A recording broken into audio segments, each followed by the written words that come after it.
오늘 함께 보실 하나님의 말씀은 사사기 18장 1절에서 6절 말씀입니다. 그때에 이스라엘에 왕이 없었고 단 지파는 그때에 거주할 기업의 땅을 구하는 중이었으니 이는 그들이 이스라엘 지파 중에서 그때까지 기업을 분배받지 못하였음이니라. 단 자손이 소라와 에스다올에서부터 그들의 가족 가운데 용맹스러운 5사람을 보내어 땅을 정탐하게 하고 살피게 하며 그들에게 이르되 너희는 가서 땅을 살펴보라 하매 그들이 에브라임 산지에 가서 미가의 집에 이르러 거기서 유숙하니라. 그들이 미가의 집에 있을 때에 그 레위 청년의 음성을 알아듣고 그리로 들어가서 그에게 이르되 누가 너를 이리로 인도하였으며 네가 여기서 무엇을 하며 여기서 무엇을 얻었느냐 하니 그가 그들에게 이르되 미가가 이러이러하게 나를 대접하고 나를 고용하여 나를 자기의 제사장으로 삼았느니라 하니라. 그들이 그에게 이르되 청하건대 우리를 위하여 하나님께 물어보아서 우리가 가는 길이 형통하는지 우리에게 알게 하라 하니 그 제사장이 그들에게 이르되 평안히 가라 너희가 가는 길은 여호와 앞에 있느니라 하니라. 아멘.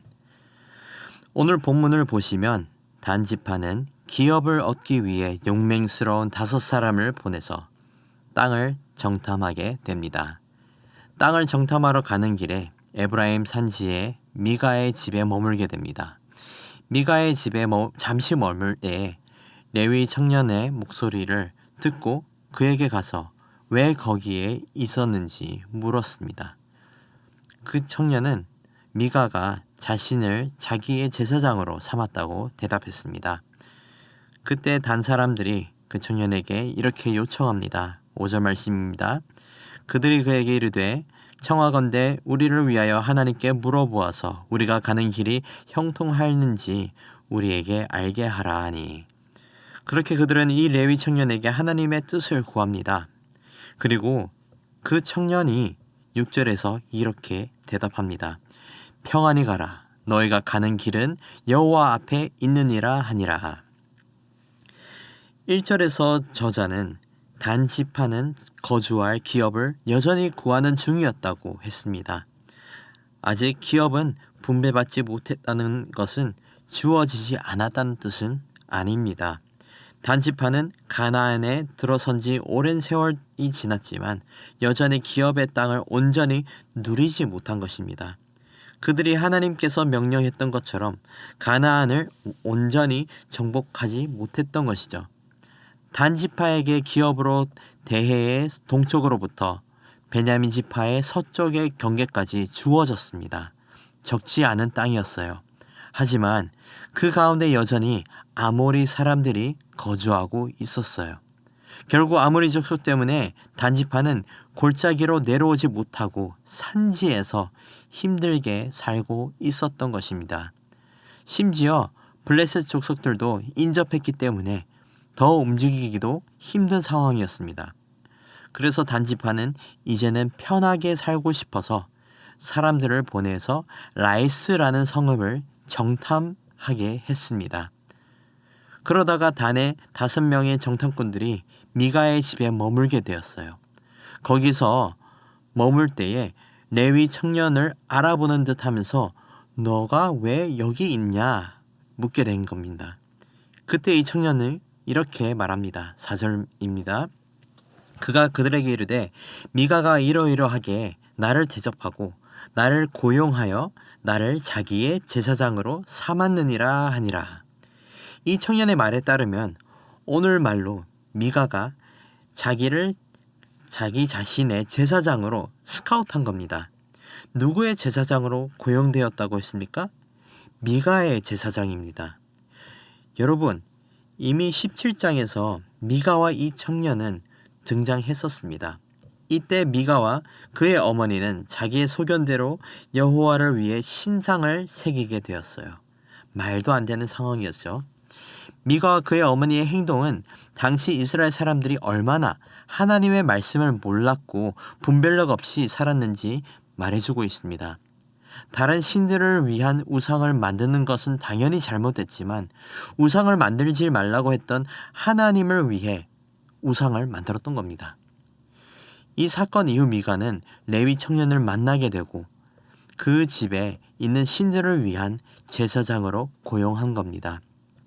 제사장은 뭘 하는 사람입니까? 하나님께서 정하신 성전에서 하나님을 섬기는 선택받은 종들이었어요. 일단 레위 청년이 미가의 집에 온 것만으로도 뭔가 잘못되었지만 그가 그 집에 제사장으로 고용되는 사건도 잘못된 거였습니다. 하나님의 말씀의 기준으로는 이 청년은 가짜 제사장이었습니다. 그런데 여기서 단 사람들은 그것을 구별할 지식도 능력도 없었습니다. 그래서 그런 줄 알고 하나님께 아뢰달라고 여쭤봐달라고 요청한 겁니다. 5절입니다. 그들이 그에게 이르되 청하건대 우리를 위하여 하나님께 물어보아서 우리가 가는 길이 형통하였는지 우리에게 알게 하라. 이에 레위 청년은 6절에서 이렇게 대답합니다. 평안히 가라. 너희가 가는 길은 여호와 앞에 있느니라 하니라. 사랑하는 성도 여러분, 이 레위 청년의 말이 과연 하나님의 마음이었을까요? 하나님의 뜻이었을까요? 하나님께서 실제로 레위 청년을 통해 응답했는지 안 했는지는 알 수 없습니다.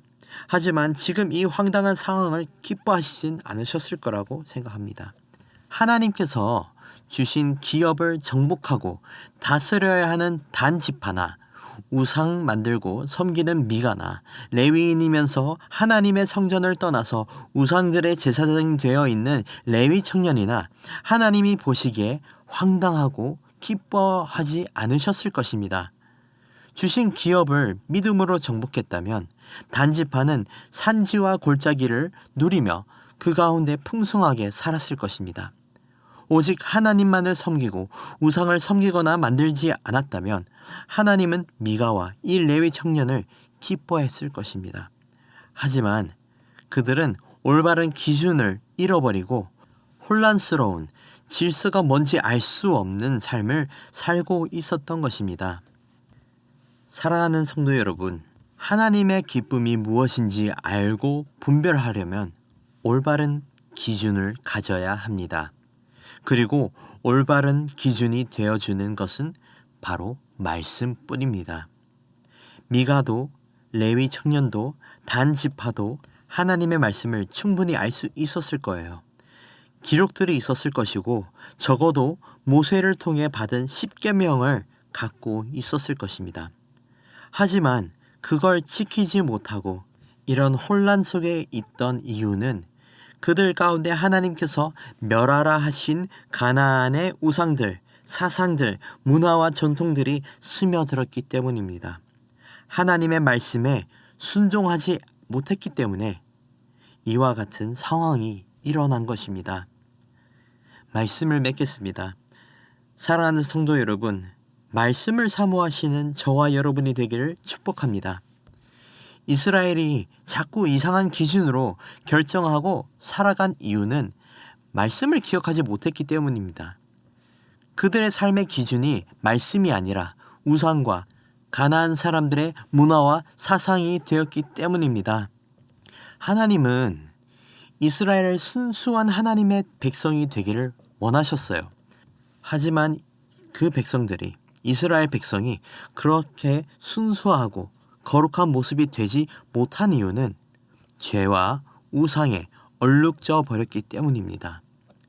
사랑하는 성도 여러분, 이 세상에서 만들어진 죄로 물든 기준을 갖고 살아간다는 것이 아니라 말씀을 읽고 묵상하고 그것을 나의 삶의 기준으로 삼고 살아가는 저와 여러분이 되기를 간절히 소망합니다. 하나님의 말씀을 마음에 새기고 그 말씀이 삶의 기준이 되면 하나님의 마음과 하나님의 뜻을 분별할 수 있을 줄 믿습니다. 기도하겠습니다.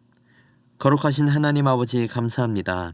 우리를 부르시고 우리를 주님의 자녀 될 수 있는 은혜를 허락해 주심에 감사드립니다. 아버지, 오늘 말씀을 통해 하나님의 말씀이 없는 삶에 모습을 보았습니다. 분별하지 못하고 이 세상의 것들에 물들었던 모습을 보았습니다.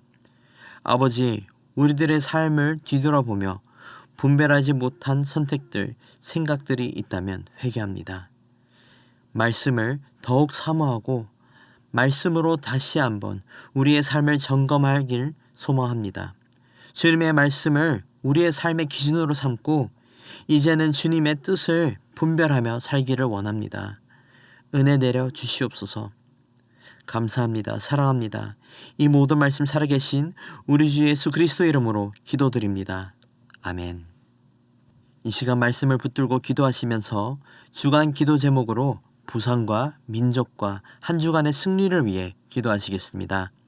부산과 한국과 한국교회의 부흥과 교계의 모든 지도자들을 위해 기도해 주시고 우리 성도들이 한 주간 늘 주님 은혜 가운데 승리할 수 있도록 기도하시겠습니다. 기도하겠습니다.